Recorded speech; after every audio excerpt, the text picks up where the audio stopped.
K-팝 레이더를 운영하고 있는 음악 스타트업 스페이스 오디티의 대표 김홍기라고 합니다. 저희 스페이스 오디티에서는 K-팝 팬덤 대시보드 K-팝 레이더를 운영하면서 2019년도부터 데이터 기반의 K-팝 세계 지도를 이렇게 발표를 계속 매년 해오고 있는데요.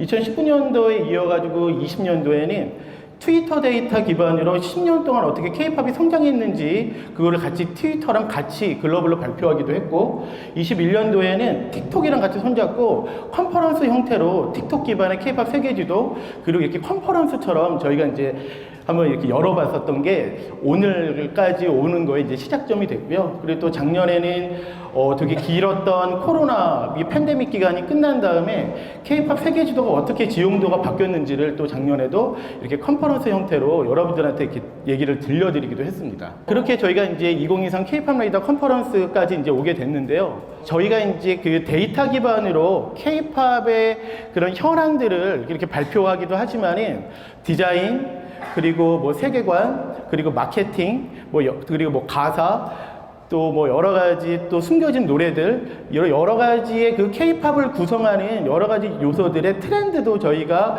매 그 카테고리별로 발표를 해서 선정하면서 저희가 이야기를 들려드리고 있는데요. 저는 개인적으로 그 여러 분야 중에서 개인적으로 되게 관심 있고 되게 흥분이 되는 그런 부분이 바로 이 기술, 이 K-팝과 테크놀로지가 만난 세션을 그렇게 준비할 때가 제일 좀 재밌더라고요. 왜 그러냐면은 한번 다음 장 보시면은 K-팝 그 음악에 있어서 참 기술이라는 게 굉장히 되게 중요하구나라는 거를 저도 계속 그 음악의 그 역사부터 생각해 보면은 되게 중요한 게 바로 이 기술이더라고요. 왜냐면은 1877년도에 인류한테 생긴 게 바로 저 축음기였어요. 그래서 수천 년 동안 인류는 음악이라는 거를 그냥 듣고 흘리거나 노래하고 그냥 사라지는 일회성 그런 컨텐츠였죠. 그러니까 그런 것들은 구전으로 전해지거나 아니면 공연 형태로 되거나 혹은 뭐 악보 형태로 이렇게 지금 수천 년 동안 기록이 되었다가 1877년도에 저렇게 레코딩 기술과 재생 기술이 생기면서부터 인류는 이 음악이라는 것을 완전 새로운 경험으로 이제 받아들이기 시작을 했죠. 그러고서는 그동안 거의 100년 넘게는 이 음악과 기술은 저장하고 레코딩하고 기록하고 저장하고 재생하는 그 기술의 계속 연속이었다가, 그러다가 95년에 이제 디지털로 바뀌면서 음악에 좀 약간 혁신이 일어납니다. 그래서 MP3가 생기면서 우리가 이제 기존의 음악을 들었던 경험이 달라지면서 디지털 시대가 되면서 여기서부터는 기술이 되게 빨라지기 시작해요. 그러면서 우리가 이제 통신 기술이 결합이 되고 스트리밍이 되면서 또 완전 또 다른 경험을 하다가, 그러다가 이제 AI가 등장하고, 그리고 우리가 또 그 특히 팬데믹 기간 동안 엄청난 기술들이 갖고 있던 것들이 굉장히 그 미래처럼 되게 많이 나왔죠. 그래서 뭐 NFT, 뭐 AI, 메타버스, 버추얼, 뭐 저도 되게 너무 많은 기술들이 나와서 저조차도 막 되게 조급할 정도로 어떤 기술이 진짜일까 저도 되게 열심히 스터디하면서 봤었던 게 이 팬데믹 기간이었는데, 저는 이후 상황들을 보면서 무슨 생각을 했냐면, 물론 그런 녹음하고 저장하고 재생하는 것도 우리가 LP판이 있고 테이프도 있고 그랬지만은 되게 많은 기술들이 아마 나왔을 거예요. 근데 그 중에서 필립스에 나온 CD가 중요해지고 이런 것들은 결론적으로는 살아남는 기술은 표준이 되고, 그렇지가 않은 기술들은 그냥 사라져버리는 그런 역사의 어떤 연속성에서 이제 음악이 우리한테 이렇게 생활화가 되어 있는데, 마찬가지로 이 팬데믹 기간 동안 엄청난 기술들이 나왔는데 과연 어떤 기술들은 살아남았고 어떤 기술들은 사라졌을까라는 생각을 하면서 이 팬데믹 기간을 다시 한번 이렇게 훑어보기도 했었습니다. 그러다가 보니까는 결론적으로는 뭐 이 음악과 기술의 역사에 있어서 지금 가장 중요한 거는 이 음악과 기술이 만나서 이거를 듣고 있는 소비자, 그리고 이 팬들의 마음을 움직였느냐 못 움직였느냐가 결론적으로는 살아남느냐 못 살아남느냐의 문제였구나라는 생각이 들고, 이미 그 팬데믹 기간 동안 많이 나왔던 기술 중에서 이미 추억의 단어가 된 것도 되게 많더라고요. 마찬가지로 이 버추얼에 대해서도 굉장히 우리가 많은 현상들을 봤는데, 저는 그 중에서도 여러 버추얼 아이돌 중에서 어떤 버추얼 아이돌들이 지금 계속 팬데믹 끝나도 계속 화제가 되고 있을까 저희끼리 논의하다가 그러면은 2023년도에 K-팝과 테크놀로지가 맞는 대표 사례를 블레스트가 만든 플레이브 사례가 어떻게 보면 그 대표적인 사례구나라고 생각을 해서 오늘 K-팝 위드 테크놀로지의 2023년도에 K-팝 레이더가 선정한 그 프로젝트는 바로 블레스트의 플레이브입니다.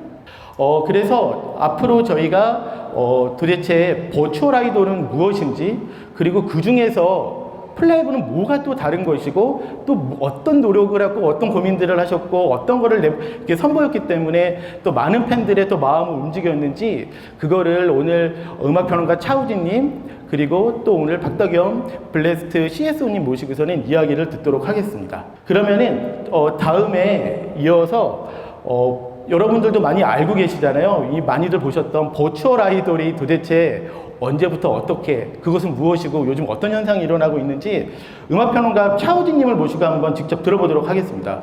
안녕하세요, 차우진입니다. 일단 음악과 기술의 만남이라는 주제로 좀 우리가 좀 고민해봐야 될 게 뭔지 한번 좀 짚어보는 시간을 좀 준비를 해봤는데요. 음악과 기술의 만남? 이라고 하면 아까 얘기한 것처럼 가상 아티스트라는 그 말을 굉장히 많이 들어보셨을 것 같아요. 그리고 가상 아티스트라고 하면 아마 떠오르는 이미지 혹은 아티스트들이 굉장히 많을 것 같습니다. 그래서 그 대표적인 사례들을 좀 준비해 봤는데요. 일단 그 고릴라즈라는 밴드고요. 블러의 데이먼 알반 그리고 그 크리에이터인 제이미 튜렛 이 두 사람의 합작 공동 프로젝트로 시작이 된 90년대에서부터 지금까지 활동하고 있는 대표적인 밴드고요. 사실 그리고 그 다음에 이제 또 SNS로 좀 유명해진 그 다음 장 보시면 약간 미구엘이나 아니면은 그 하츠네 미쿠처럼 사실 하츠네 미쿠 같은 경우는 소프트웨어의 캐릭터로 시작했다가 소위 말하는 버추얼 아이돌? 약간 이런 개념으로 좀 확장된 사례고 요 옆에 보시면 저거는 그 SNS 인플루언서로 시작을 했다가 나중에 음원을 발표하면서 아티스트로 된 그런 사례라고 할 수 있을 것 같아요. 그리고 다음 장을 보시면 뭐 KDA 약간 이 게임 캐릭터로 구성된 걸그룹이고 여기에는 여자아이들의 멤버들이 참여하면서 또 한국에서도 굉장히 화제가 됐던 그런 팀이기도 합니다. 그리고 에스파 공식적으로 8인조 걸그룹이고요. 4인조 아니고 8인조고요. 약간 앞으로 어떻게 될지 모르지만 사실 굉장히 좀 다양한 형태로 좀 활동을 하고 있는 그리고 가상과 현실을 넘나드는 그런 컨셉을 가진 대표적인 가상 아티스트라고 할 때에 떠오르는 걸그룹일 것 같아요. 그리고 아포키 같은 경우는 음악적으로 좀 되게 좀 흥미로운 그런 사례를 보여주는 그런 아티스트라고 좀 개인적으로 생각을 하고 있고 이를테면 뭐 장르적으로 좀 더 딥하게 들어간다거나 혹은 뭐 아이돌 음악에서 좀 약간 궤도를 벗어나 있는 것 같은 그런 스타일의 음악을 선보이는 그런 아티스트로 꼽을 수 있습니다. 그리고 최근에는 아바의 이 어르신들이 저렇게 쫄쫄이를 입고 모션 캡처를 뜬 다음에 자신들이 전성기 시절의 모습을 아바타로 만들어서 지금 런던에 있는 전용 공연장에서 공연을 하고 있어요. 그래서 제가 알기로는 지금 한 5개월 정도 예약이 다 차가지고 보고 싶어도 볼 수 없는 그런 상태고 사실은 그 아바 보야지 투어라고 이름을 붙였는데 런던에서만 하는 게 아니라 어쩌면 투어의 가능성도 그러니까 그 공연장을 그대로 옮겨서 월드 투어를 할 수 있는 가능성도 좀 있는 좀 새로운 시도를 보여주고 있는 그런 사례도 있고요. 그리고 메이브라고 아마 어제 기사가 나왔었는데 메이브 같은 경우는 그 메타버스 엔터테인먼트라는 회사에서 만든 가상 걸그룹인데 어제 나온 기사는 AI 챗봇 AI를 통해서 실제로 메이브의 멤버들과 팬들이 1대1로 소통할 수 있는 그런 기능을 좀 곧 선보이겠다라고 하는 기사가 나왔고 그리고 다음 장으로는 사실 오늘의 주인공인 플레이브가 있습니다. 좀 가상 아이돌 쪽에서는 드물게 보이그룹으로 만들어서 활동을 하고 있고 그리고 좀 리얼리스틱한 그런 이미지가 아니라 완전 2D에서 움직이는 2D 애니메이션 같은 형태로 움직이고 있는 그런 아티스트인 것 같아요. 사실 이렇게 여러 사례들이 있고 뭐 인플루언서에서 아티스트가 된 사례도 있고 애초에 아티스트로 활동한 사례도 있고 우리가 알고 있는 K-팝이라거나 혹은 아이돌 그룹과는 조금 다른 맥락을 다른 결을 가지고 있는 아티스트도 있는데 이런 걸 보면은 저는 이런 생각을 하게 돼요. 도대체 왜 이렇게 가상 아이돌에 집중하고 있을까? 저는 두 가지 관점으로 생각을 해보는데 하나는 생산자 관점, 그리고 또 하나는 소비자 관점인 것 같아요. 생산자 관점에서 본다면 일단은 제작 사이드에서 보통 아티스트를 뭐 K-팝 아이돌뿐만 아니라 뭐 일반적으로 이제 스타를 만드는데 최적화되어 있는 게 엔터테인먼트 시스템인데 한국뿐만 아니라 뭐 헐리우드나 미국이나 일본도 마찬가지인데요. 그 아티스트를 발굴하고 스타로 만드는 데까지 걸리는 시간이 너무 오래 걸린다. 가상 아티스트를 개발한다면 사실은 기술적으로 그런 시간을 훨씬 더 줄일 수 있다라는 약간 전제? 그런 가설을 가지고 움직이는 것 같고 데뷔까지의 비용을 대체할 수 있다. 그러니까 기술에 들어가는 비용 대비 데뷔까지 들어가는 비용도 약간 사실 똔똔으로 맞추는 게 차라리 더 효율적일 수 있다라는 생각인 것 같고요. 또 하나는 비즈니스 관점에서 사업의 확장성이 넓어진다. 그리고 원천 기술을 확보해서 아예 기술을 가지고 새로운 비즈니스를 만들 수 있다. 또 하나는 매니지먼트라든가 운영에 대한 비용이 압도적으로 줄어든다. 라는 이점이 있는 것 같아요. 이게 생산자 관점에서 필요한 혹은 가능한 가설인 것 같은데 소비자 입장에서는 재밌다, 신기하다, 이상하다. 여기에서 더 벗어나는 것 같지 않거든요. 그래서 사실은 지금 현재 가상 아티스트라고 하는 건 초기 단계이기 때문에 우리가 좀 주목해야 볼 거는 이 생산자 관점과 소비자 관점의 어떤 갭을 어떻게 누가 줄일 수 있는가? 어떤 방식으로 좀 줄이면서 우리가 생각하는 어려운 이상하다, 신기하다, 재밌다를 넘어서는 어떤 사례를 만들 수 있을까를 좀 보는 게 필요할 것 같습니다. 이 멜로디 아마 알고 계시는 분들 혹시 계실까요? 굉장히 유명한 곡이고 그 익숙한 곡인데 아치스라는 밴드의 69년에 발표한 노래예요. 우리가 가상 아티스트라고 했을 때 아치스의 이 슈가슈가라는 곡을 최초의 가상 아티스트가 만든 히트곡이라고 꼽을 수 있습니다. 69년이고요. 이 아티스트들은 사실은 만화책의 캐릭터로 등장했던 모델인데 67년에 만화책으로 데뷔했고 68년에 애니메이션으로 제작이 됐고 69년에 OST 개념으로 앨범을 발매했고 이 방금 들으신 그 싱글이 빌보드 싱글 차트를 히트하면서 약간 많은 사람들이 기억하고 그리고 그 이후에 많이 리메이크된 그런 곡인데 생각해보면 69년의 사례예요. 적어도 한 50년 정도 된 그런 사례라고 볼 수 있는데 가상 아티스트라는 개념이 우리가 알고 있듯이 최근에 갑자기 등장한 개념이라기보다는 50년 전에 이미 등장한 개념이다. 그럼 왜 그때 그랬을까? 67년, 69년은 일종의 사실은 엔터테인먼트 업계가 굉장히 폭발적으로 성장하던 시기였고 그리고 헐리우드 시스템이라는 게 글로벌에서 큰 영향력을 여기서 말하는 글로벌은 유럽인데요. 유럽에서 큰 영향력을 얻던 시기였어요. 다시 말해서 새로운 세대가 태어났고 그 새로운 세대가 새로운 문화를 향유하고 있고 새로운 소비자 그룹이 생기고 새로운 형식의 엔터테인먼트 콘텐츠가 등장하고 그게 글로벌에서 폭발적으로 성장하고 하면서 굉장히 많은 변화들이 일어났던 시기예요. 저는 2023년에 서울이라거나 혹은 미국에서 벌어지고 있는 일들이 60년대 후반, 70년대 초반에 미국과 유럽에서 벌어지는 상황하고 비슷하다고 생각을 하는데 그런 점에서 약간 지금 우리 눈앞에 벌어지고 있는 이런 변화들을 좀 지켜보면 좋겠다라는 생각이 들고요. 그 다음 장으로 보시면 그래서 결국에는 본질적으로 이런 질문이 남는 것 같습니다. What is a creation?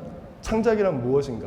그냥 가상 아티스트가 중요하고 테크가 중요하고 테크와 컨텐츠가 결합되는 방식이 너무 중요한 건 알겠는데 이런 모든 현상들이 사실은 이 본질적인 질문 하나로 귀결되는 것 같아요. 그래서 앞으로 가상 아티스트 혹은 음악 컨텐츠와 기술이 결합되는 방식에 대해서 우리는 어떤 관점으로 볼 것인가? 그리고 또 더 나아가서 오늘 이제 발표할 블레스트의 플레이브 같은 경우는 과연 그 어떤 아까 말씀드렸던 그런 격차를 어떤 방식으로 줄일 수 있는지 혹은 창작이라는 걸 우리가 어떤 관점으로 계속 지켜봐야 하는지에 대해서 좀 유념해서 살펴보시면 좋겠습니다. 안녕하세요. 저는 블레스트에서 CSO로 일하고 있는 박박연이라고 합니다. 저희 컨텐츠가 앞서 우진님이 많이 보여주셨다시피 기존에 나왔던 가상 아이돌 컨텐츠들이랑 조금 많이 다른 결을 가지고 있는데 그런 결이 나오게 된 배경과 저희가 플레이브를 준비하면서 이제 했던 생각들을 중심으로 오늘 좀 공유를 드릴 예정이고, 일단 저희 회사에 대해서 지금부터 소개를 시작하도록 하겠습니다. 저희 회사는 전통적인 K-POP 엔터테인먼트 회사는 아니고 기술 기반의 회사라고 생각해 주시면 됩니다.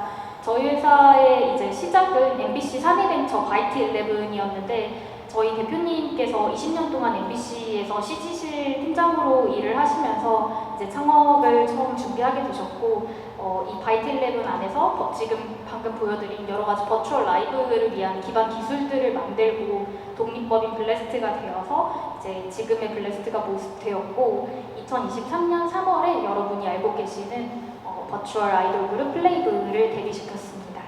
저희 회사는 이제 기술 기업이다라고 말씀드렸는데 저희의 핵심 기술이 뭐냐라고 하면은 결국 실시간으로 소통이 가능한 버추얼 IP를 만드는 게 저희 회사의 핵심 기술이라고 말씀드릴 수 있고, 이거를 저희가 좀 다른 회사들 내지는 기존에 했던 다른 산업 내 경쟁자들과 좀 다르게 하고 있는 부분은 언리얼 엔진을 기반으로 해서 버추얼 라이브를 하는 그 파이프라인과 게임 엔진 기반으로 하는 시네마틱, 그러니까 고퀄리티 영상을 만드는 파이프라인을 통합시켜서 제작 기간을 단축시키면서도 고퀄리티의 콘텐츠를 만드는 역량을 가지고 있는 게 저희 회사의 핵심 기술이라고 말씀드릴 수 있습니다.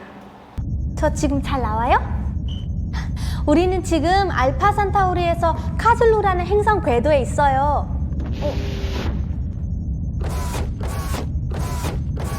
안녕하세요. 저는 니나 익스프레스의 막내 행호입니다. 이제 조금 아마 궁금해하셨을 플레이브에 대한 이야기를 해보려고 합니다. 말씀드렸다시피 저희는 모션 캡처를 기반으로 해서 라이브로 이제 소통할 수 있는 라이브 방송 기능, 그리고 언리얼 엔진을 기반으로 해서 고퀄리티 영상을 만들 수 있는 이 두 가지 기능을 가지고 실시간 소통이 가능한 버추얼 IP를 만들 수 있는 역량을 가진 회사였습니다. 그런 와중에 이제 어떤 콘텐츠를 만들어야 좀 많은 분들에게 가서 닿고 많은 분들에게 사랑받을 수 있을까라는 고민 끝에 탄생한 게 플레이인데, 저희가 아이돌 산업이 워낙 우리나라에서 잘 되고 있기도 하고 이제 저희 IP랑 합이 좋을 것 같아서 아이돌 산업의 이제 K-POP 업계에 조금 상륙을 하려고 노력을 하게 되었는데, 저희가 이 버추얼 IP를 만들면서 고민한 부분은 버추얼 아티스트라고 하면은 모든 게 다 버추얼이어야 할까라는 질문이었습니다. 어떤 부분은 버추얼로 갔을 때 더 좋고 어떤 부분은 현실에 남겨두었을 때 더 좋은지에 대한 고민이 많이 있었고, 그 결과 저희가 선택했던 거는 캐릭터와 그 캐릭터랑 오디언스가 접촉하는 공간은 다 가상, 그러니까 버추얼에 있지만 그 나머지 실제 캐릭터와 이제 1대1로 매칭되는 저희 아티스트라든지 아니면은 그 아티스트가 하는 그런 내용들, 모든 것들은 다 실제여야만 저희가 더 많은 감동을 전할 수 있고 많은 사람들에게 와닿을 수 있을 것 같다라는 생각을 해서 저희 아티스트는 보통 이제 다른 버추얼 아티스트들과 달리 조금 사람을 안에 꼭 가지고 1대1로 매칭시켜서 사람을 배제하지 않고 사람을 오히려 더 가상을 환경을 통해서 오디언스와 더 가깝게 다가갈 수 있는 방향으로 제작했습니다. 저희가 문화적으로 사용했던 이제 백그라운드는 K-POP과 웹툰인데 왜 이 두 업종을 선택했는지도 뒤에서 조금 더 자세하게 말씀드리도록 하겠습니다. 저희가 버추얼 IP를 함에 있어서 그때 당시에 많이 나왔던 IP들이 대체로 실사 스타일을 선택하고 있었는데요. 저희는 실사 스타일을 선택하지 않았습니다. 왜냐하면 실사 스타일을 선택할 경우 버추얼 휴먼이 실사 스타일을 좋아하는 타겟 오디언스에게 이제 어필을 해야 되는 게 되는데, 그러면은 이 타겟 오디언스들이 좋아하는 예시는 저희가 생각할 수 있는 게 기존의 대형 K-POP 그룹들이 됩니다. 그러면은 이 버추얼 휴먼이 기존에 예쁘고 아름답고 이제 다재다능한 버추얼 현실의 아티스트들만큼의 뭔가의 매력을 주거나 혹은 그 이상을 줘야지 사실 추가적으로 비용을 투입해서 버추얼 휴먼이 나오는 게 의미가 있는데, 여기서의 또 하나의 문제는 이 이거를 그냥 냈을 때 실제 사람보다 조금 뭔가 모자랐을 때는 이게 단순히 모자란다에 그치는 게 아니라 오히려 효용을 감소시킨다라는 게 있습니다. 보시면 이제 우측에 보이는 차트가 이거를 개념화를 한 건데 저희가 기술 개발을 하면은 점점 더 무언가가 자연스러워지고 점점 더 뭔가를 더 잘 구현할 수 있게 되는 방향으로 기술 개발은 갈 겁니다. 그런데 버추얼 휴먼이 실사 스타일로 되게 되면은 실제 사람만큼 자연스러운 그 이상으로 갔을 때만 그 일반적인 실물 아티스트 이상의 효용을 드릴 수 있다 보니까 이게 기술 개발의 장벽이 굉장히 높습니다. 그런데 지금 많은 기술들이 개발되어서 지금 자연스럽게 버추얼 휴먼들이 이제 고퀄리티로 많이 나오고는 있지만 이게 사람보다 더 높은 무언가의 가치를 제공할 때까지 얼마간의 시간이 걸릴지 스타트업인 저희 입장에서는 고민하기 굉장히 어려웠고 그러면 이거를 저희가 지금 가지고 있는 기술로 뭔가 더 효용을 애드업 시키면서 나갈 수 있는 스타일은 무엇일까라는 고민을 하다가 만화 스타일의 IP를 선택을 하게 되었고 만화 스타일의 IP 같은 경우에는 기존의 이제 만화 스타일 IP들은 대체로 웹툰이나 뭐 아니면 웹소설에 있는 캐릭터의 이제 이미지 버전이거나 아니면은 뭐 애니메이션이든지 다소 편편하고 활동성에 제약이 있을 수밖에 없는 그런 IP들이었기 때문에 저희가 버추얼 라이브 기능을 넣어주게 되면은 이런 콘텐츠에 익숙하신 분들은 당연히 훨씬 더 높은 효용을 느끼게 됩니다. 그리고 또 저희가 모션을 준다는 것 자체로만으로도 효용이 올라가는데 뭔가 더 기술이 진보되는 것이 느껴졌을 때 훨씬 더 큰 체감 효용이 증가되는 것을 느낄 수 있다 보니까 이 스타일을 선택하는 게 조금 더 좋을 것 같다라는 생각을 하게 되었고 그런데 이렇게 보통 좋은 기회들의 경우에는 기존 사업자가 크게 있기 마련이고 이미 일본에 이제 애니컬러라는 기업과 커버라는 대형 V튜버 기업들이 시장에는 이미 위치해 있었고 이 기업들의 경우에는 일본 애니메이션 스타일의 캐릭터들로 이제 캐릭터를 구현해 두었는데 이들의 특징은 뭐냐면 상대적으로 움직임의 제약이 많습니다. 눈이랑 입 그리고 뭐 조금씩의 움직임 정도를 할 수 있는데 그 대신에 IP 하나하나당 들어가는 비용은 상대적으로 작게 되고 이들 업체 같은 경우에는 툴 하나를 이제 여러 IP에 적용을 시키고 그 IP들을 통합 관리하는 일종의 V튜버 MCN처럼 하면서 레버리지 효과를 누리고 있는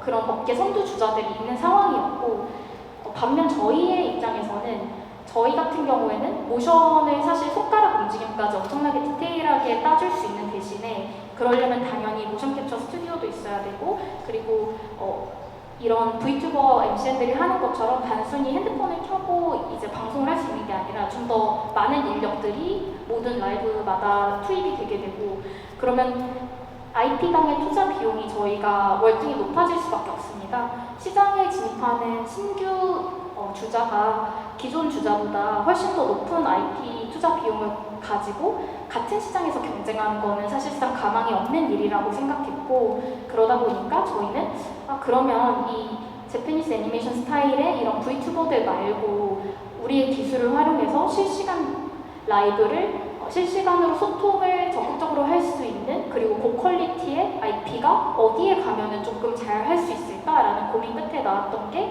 이제 웹툰과 K-팝 스타일을 선택하게 된 이유인데 일단 웹툰 같은 경우에는 만화이기는 하지만 사실 국내에서는 굉장히 대중적으로 소비되고 있는 장르이고 그러다 보니까 약간 애니메이션보다도 훨씬 더 큰 대중들과 만날 수 있는 기회라고 저희는 생각했고 여기에 K-팝 같은 경우에는 사실 앞서 많이 설명해 주셨지만 음악을 통해서 세상에 굉장히 빠르게 퍼져나가고 있는 좋은 장르였고 그리고 저희가 또 한국에서 사업을 하다 보니까 당연히 좋은 리소스들, 인력들을 훨씬 더 유리하게 이제 가져갈 수 있는 시장이었다 보니까 이런 웹툰 K-팝 스타일의 버추얼 IP를 기획하게 되었습니다. 저희 플레이브의 타임라인을 이제 좀 보여드리면서 저희 유튜브 구독자 수와 유튜브 채널 조회수의 증가세를 한번 좀 차트로 그려봤는데요. 저희가 라이브 방송을 주에 2회씩 매일 하고 있는데 사실 초창기에 2022년 9월에 예준님이라는 멤버분이 처음에 방송을 시작할 때는 실시간 접속자가 거의 저희 회사 직원들만 막 들어가 있고 저희들끼리 이제 수다를 떨고 그런 공간이었는데 지금은 평균 접속자가 많을 때는 2만 명도 넘게 나오고 조금 이제 에버리지 기준으로는 1만 명 중반 수준으로 나오는 저희 나름대로는 굉장히 큰 성장을 했습니다. 이렇게 성장하는 과정에서 저희는 많은 일들을 겪었는데 일단 연습생 방송부터 한번 보여주시면 좀 더 도움이 될 것 같습니다. 여러분 저녁 식사는 하셨나요?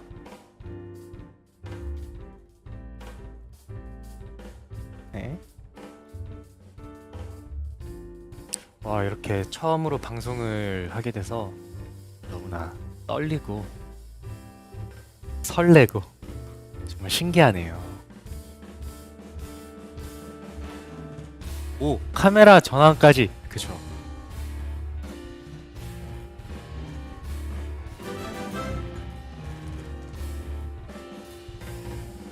와, 팔로우 감사합니다.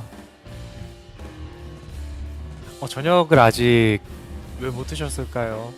네, 배고프실 텐데 오늘 얼른 저녁 드셔야죠. 오늘 이사하느라 아직 저녁 못 먹었어요. 오늘 이사를 하셨대. 이사 축하드립니다. 윙크 해주세요. 윙크?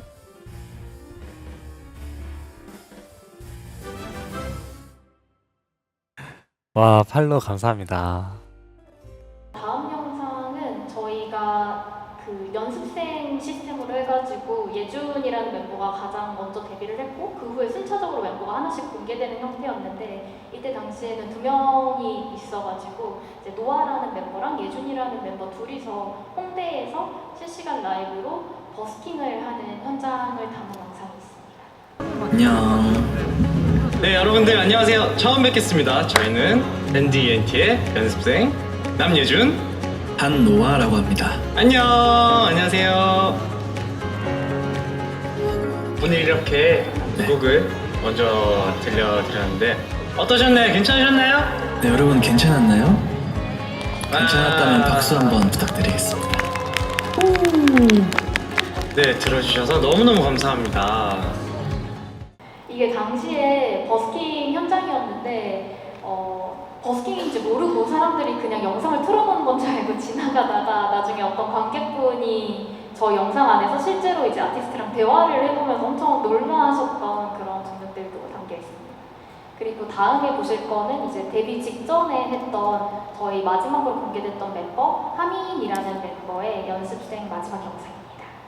이 영상을 보고 이제 데뷔를 하게 되었는데 아까 좀 영상을 보시면서 느꼈겠지만 이 팬분들하고의 소통이 좀 진심으로 서로 오가는 뭔가가 있고 이걸 뭔가 같이 만들어간다라는 이 느낌을 굉장히 하민님이 잘 전달해 주신 것 같아요. 그래서 그 덕에 팬분들이 엄청 열심히 트위터에서 활동을 해주셔가지고 저희 데뷔를 잘 하게 되었고 저희가 데뷔하면서 이제 조금 화제가 되었던 영상이 MBC 음악중심 출연 영상인데 음악 중심에 저희가 처음으로 나온 버추얼 아티스트는 아니었는데 이 영상을 보고 뭔가 너무 다른데 굉장히 좋다라는 평가를 많이 받았던 것 같아요. 저희가 굉장히 짧은 시간 동안 플레이브 출시가 론칭이 3월이었다 보니까 저희가 아직 반년 정도밖에 안 된 건데 짧은 시간 동안 조금 저희가 배웠던 점들을 이 자리에서 나누면 좋을 것 같아서 4가지 정도로 정리를 해봤고요. 첫 번째는 새로운 도전과 모험을 겁내지 않기인데 결국 저희가 처음에 이 시장 그러니까 이런 스타일 웹툰풍의 K-팝 버추얼 아이돌을 내놓은 게 이 앞선 사례가 없다 보니까 이게 어떻게 될지 모르고 사실 저는 그때 당시에는 회사에 있지 않았지만 말씀을 들어보니까 투자자분들이라든지 하시는 분들께서 굉장히 걱정을 많이 하셨대요. 이거 망하면 어떡하냐. 솔직히 회사로서도 리스크가 있는 선택이었지만 저희는 이제 저희가 시장을 분석하고 저희 기술을 가지고 이 IP를 했을 때 잘 될 수 있다라는 이제 용기를 가지고 새로운 도전과 모험을 했던 게 지금 좋은 성과를 내고 있는 첫 번째 이유이지 않나라고 생각하고 있고 두 번째는 기술 자체에 포커스를 맞추기보다는 오디언스가 무엇을 원할까를 먼저 고민했던 게 플레이브가 기존의 다른 버추얼 IP들이랑 조금 달랐던 부분이 아닐까 생각하고 있고 팬분들 팬분들한테 더 많은 사랑을 받는 것도 저희가 조금 오디언스가 뭘 원할까에 초점을 맞춰서 기술을 조금 오히려 기술은 뒤로 숨고 아티스트와 오디언스를 어떻게 잘 이어줄 수 있을까에 조금 고민의 포인트가 있었던 게 좋은 점이지 않았나 생각을 하고, 세 번째는 완벽하지 않더라도 빠르게 내놓고 보완해 나가는 선택을 한 게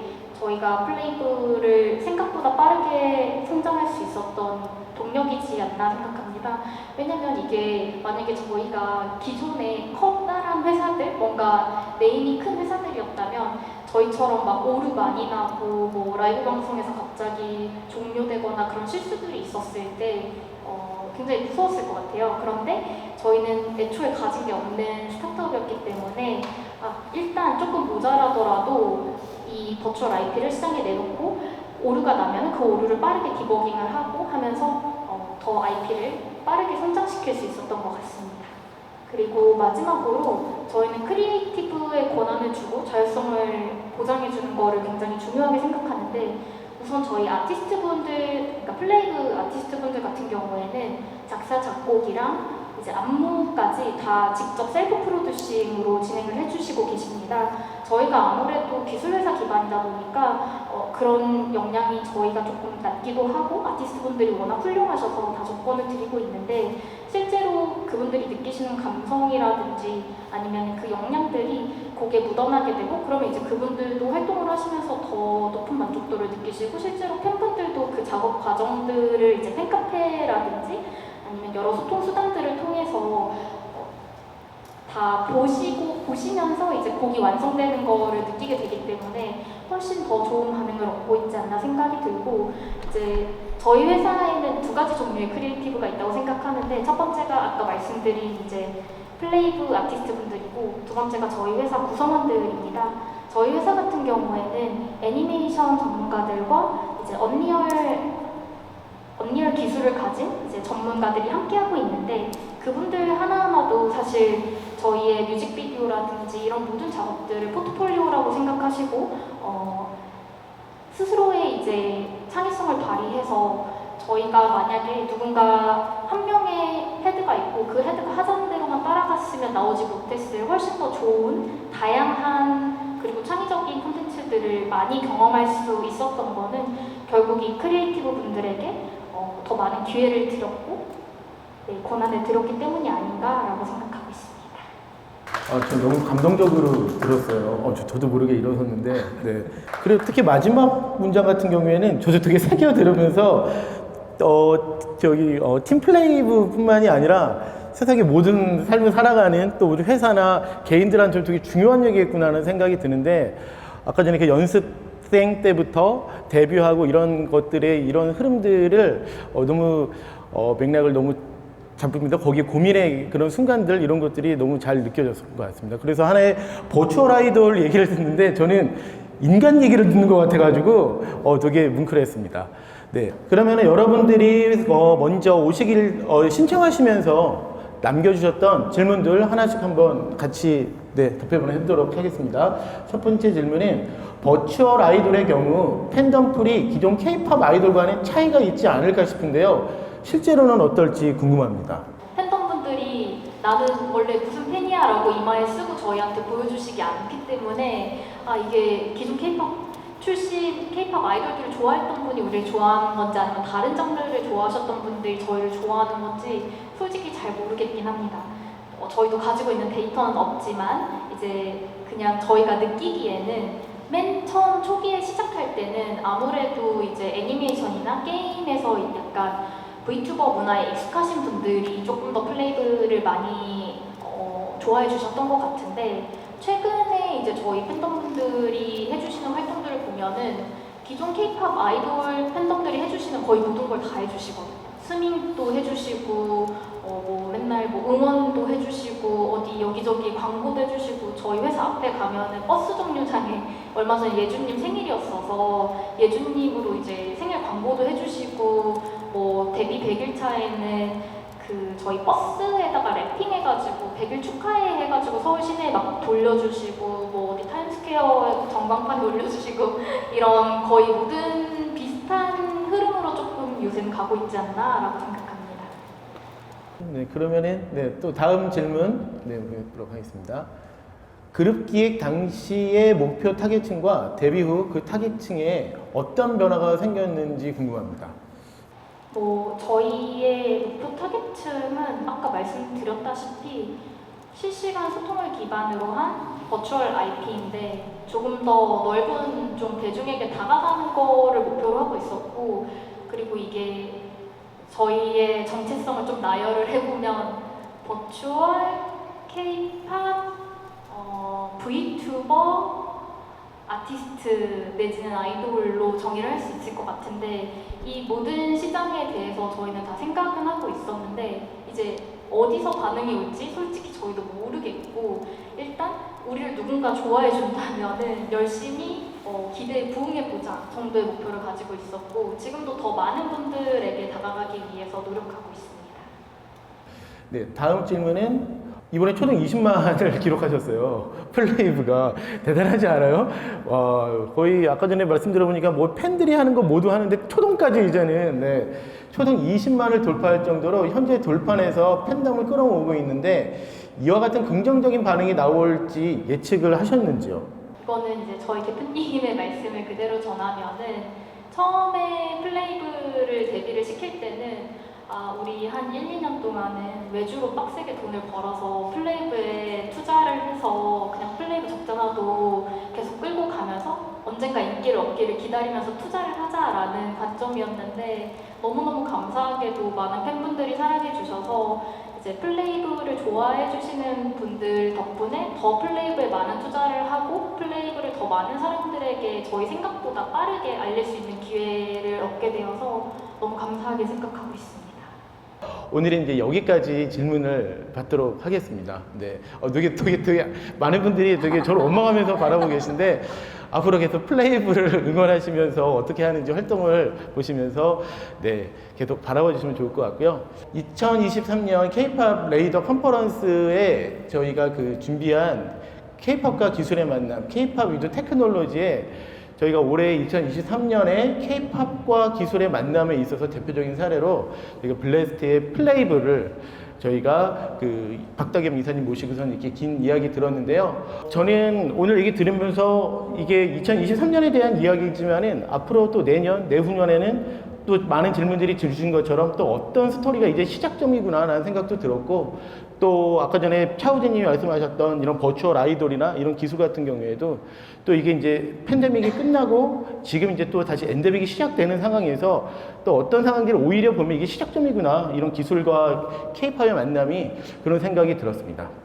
저는 아까 말씀드린 것처럼 사실 지금 굉장히 중요한 어떤 모멘텀이라는 생각을 하는데, 우리는 앞으로 어떤 일이 벌어질지 모르잖아요. 그런데 과거를 보면은 약간 비슷하게 유추할 수 있을 것 같다. 아까 말씀드린 것처럼 65년도 이후에 사실은 로그막이라는 새로운 장르가 폭발적으로 커지고 새로운 세대가 태어나서 새로운 소비자 그룹을 만들고, 그 다음부터 우리가 알고 있는 20세기 어떤 문화 혹은 비즈니스 환경은 완전히 바뀌었거든요.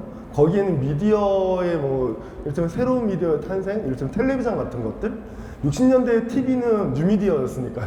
지금은 올드미디어지만 그런 것처럼 우리가 지금 경험하고 있는 것들이 사실상 어떤 역사적인 모멘텀에서 크게 어떤 것들이 좀 반복되는 것들이 있는 것 같고 비슷한 지점이 있는 것 같다. 그렇게 보면 앞으로 5년 혹은 10년 뒤에 어떤 일들이 벌어질까, 그리고 특히나 이 자리에 오신 분들 중에는 아마 취업이라든가 이직이라든가 이런 거 고민하시는 분들 많으실 것 같은데, 약간 그런 관점에서 보시면은 조금 힌트를 찾을 수 있지 않을까 싶은 생각이 들어요. 다음에 이제 저희가 K-팝 레이더 컨퍼런스를 한번 공개한 다음에 저희가 이제 앞으로는 또 오프라인 컨퍼런스를 이어서 할 예정이에요. 그래서 아예 이렇게 저희가 선정하셨던 분들 이렇게 또 모셔가지고 하는 행사들을 이어서 할 테니까는 그때 또 많이 저희 영상 기다려주시고 뉴스레터에 또 소식 알려드리고 또 오프라인 행사 또 토크 같이 할 수 있는 행사 지속적으로 만들어 갈 테니까는 앞으로 계속 관심 갖고 지켜봐 주시기 바랍니다. 네, 감사합니다.